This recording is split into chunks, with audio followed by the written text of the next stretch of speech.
This talk will describe the Pathway Tools software visualization suite for pathway genome databases. Pathway Tools is an extensive toolkit for enterprise pathway genome data management, and its capabilities include genome informatics, pathway informatics, and regulatory informatics. And in each of those areas, it provides search, visualization, analysis, and comparative tools. It includes a number of computational inferences, such as metabolic reconstruction and operon prediction.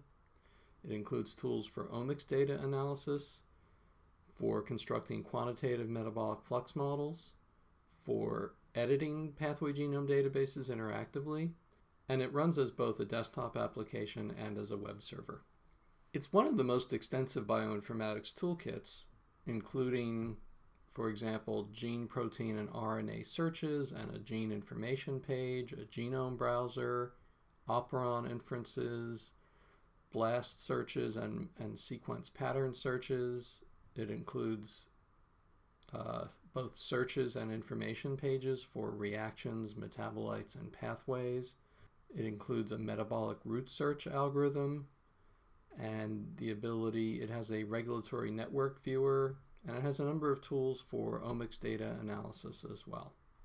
Now, one application of Pathway Tools is to create and publish on the web the BioCite collection of 18,000 pathway genome databases, each of which couples metabolic pathway information with proteome information and genome information. And these 18,000 databases span the space from very highly curated databases to moderately curated to purely computationally derived in our Tier 3 group with no curation. Now, in describing some of the visualization tools in Pathway Tools, I'll note that our goal in providing these tools is, number one, to speed information uptake by the users of the BioCite website and the desktop version of Pathway Tools, and overall to provide a more enjoyable user interface. I think users enjoy interacting with attractive visualizations, and that's part of what makes them come back to a site or a database. And some of the principles we've tried to follow in developing these visualizations is that they should be algorithmically generated to make them scalable and require minimal user or programmer intervention. They should include semantic zooming where possible. They should be searchable when helpful, and they should provide tooltips to enable the user to request more information about one of the diagrams. Now let me start by describing our metabolic network diagram called the Cellular Overview. The goals of this diagram are to enable interactive exploration of metabolic networks, as well as pathway-based analysis, visual analysis of omics data. And this set of diagrams, which we've recently re-engineered to implement using JavaScript for interactive use within a web browser, are that the diagrams are organism-specific, they support semantic zooming and are searchable and provide extensive tooltips. There is a single organism version of these diagrams, and it can support multiple cell types by identifying which parts of metabolism are present in different cell types. And the diagrams will also support organism communities. And finally, the diagrams enable the overlay of omics datasets, as I'll show you shortly. Now, the way we invoke this diagram is to go to the BioCite website and simply click Metabolic Map right here. And that will, by default, take us to the Metabolic Map Diagram for the ECOPSYCH E. coli database. And that shows an initial low-resolution view of the Metabolic Map Diagram, where each dot is one metabolite, in this case charismate, and each line is one metabolic reaction. Pathways are grouped by our pathway ontology, and as you can see, we can zoom in with the mouse wheel to see more detail. So these are all cofactor biosynthetic pathways. We have biosynthetic pathways on the left, catabolic pathways on the right, and individual reactions not part of any pathway on the far right here. I can drag the diagram with my mouse. We also have transporters shown in the cell membrane. Now, as I showed, we can zoom in with the mouse wheel to magnify the diagram. And as we zoom in, we get more and more detail. First, we see metabolite names appearing, such as CTP. We then have pathway names appearing, and finally we have gene names and enzyme names appearing in the diagram, and we can still drag it around.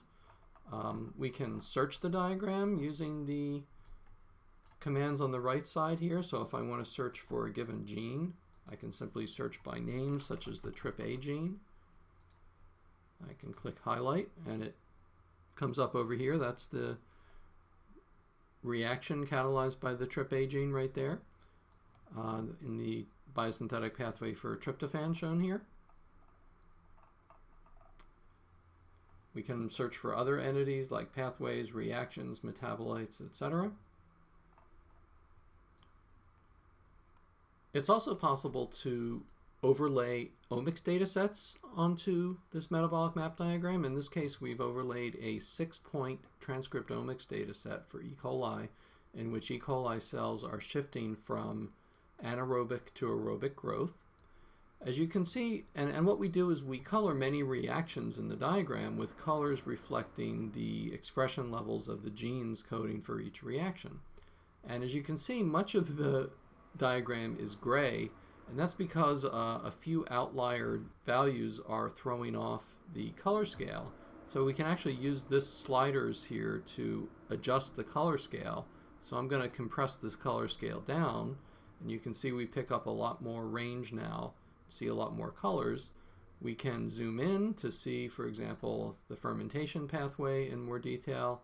If I want to see, well, what's happening with that particular reaction, I can click omics, and we'll see the expression levels of that gene over all 6 time points. You can, in the experiment, you can see that the gene's expression starts out quite low and then decreases significantly during the course of the experiment.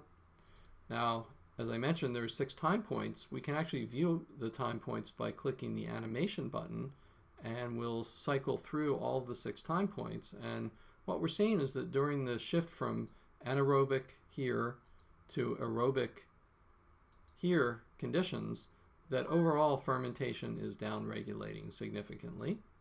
And if I move down to the TCA cycle, we can see exactly the opposite, that in anaerobic conditions at the end of the experiment, it's turned on quite highly, whereas at the very beginning of the experiment, it's largely shut down.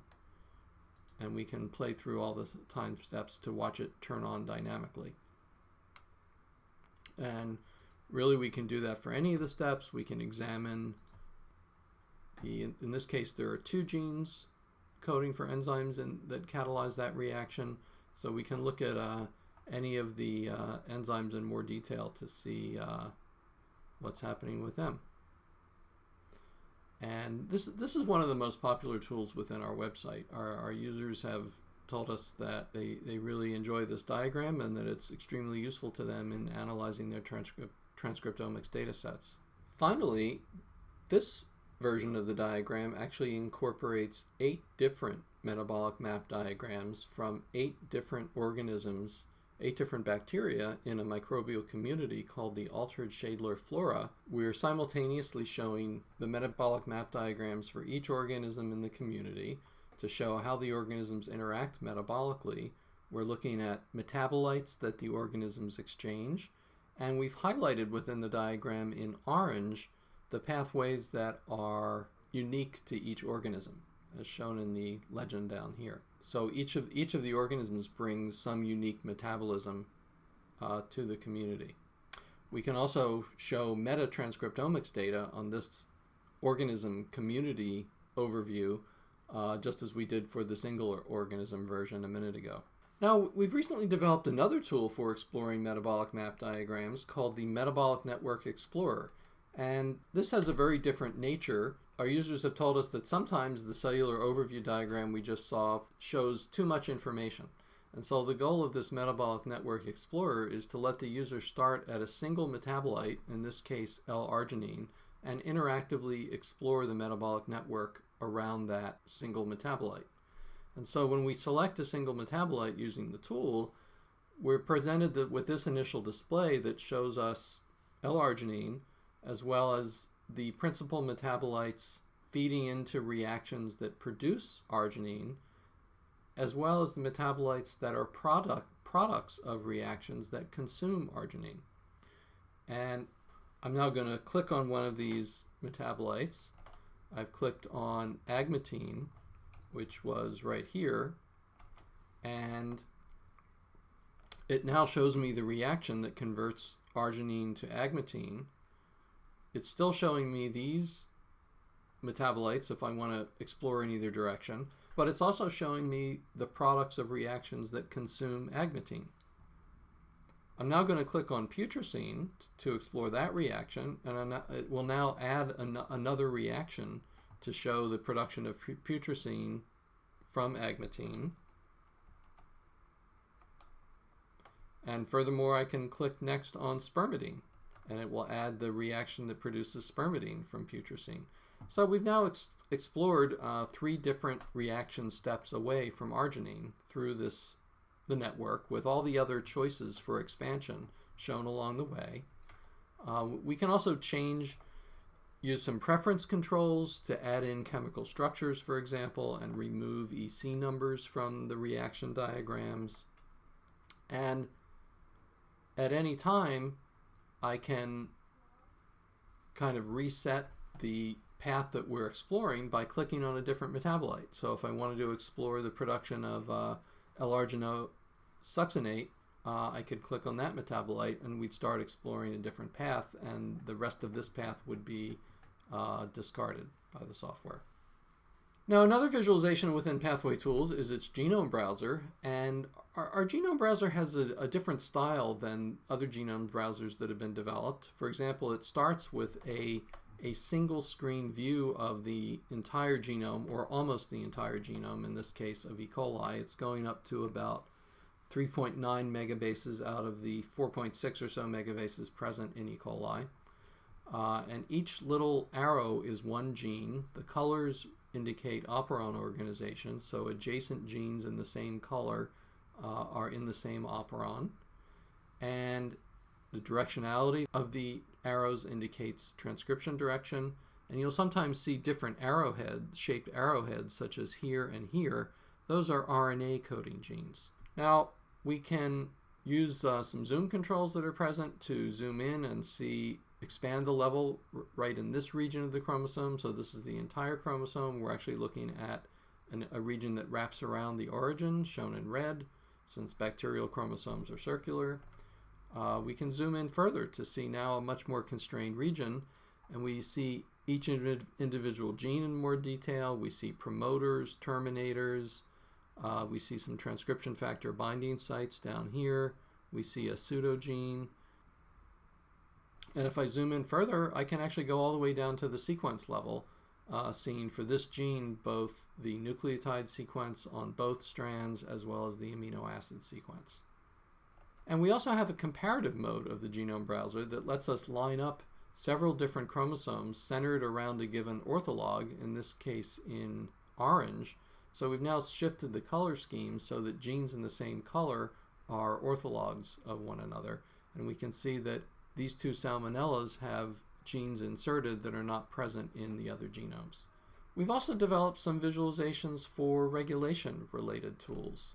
We've created a diagram called the Regulation Summary Diagram, whose goal is to illustrate all of the regulatory influences on a given gene and its product. So the diagram is organized to show, for a given set of genes in an operon, what are the regulators at the transcriptional level, shown by RNA polymerase, at the translational level, shown by the ribosome, and at the post-translational level. And so the diagram is telling us that the TRPR repressor protein inhibits the transcription of the TRPA gene, that tryptophan bound to a tRNA via attenuation also inhibits expression of the gene, but at the translation level, and that the end product produced by this gene, which is a protein complex involving both TRPA and TRPB, that it is activated by the small molecule PLP. Here's another example of the diagram where there is no transcriptional or translational regulation, but there are a number of small molecules that activate and inhibit the final protein complex produced by this gene. Let me summarize the availability of BioPsych and pathway tools.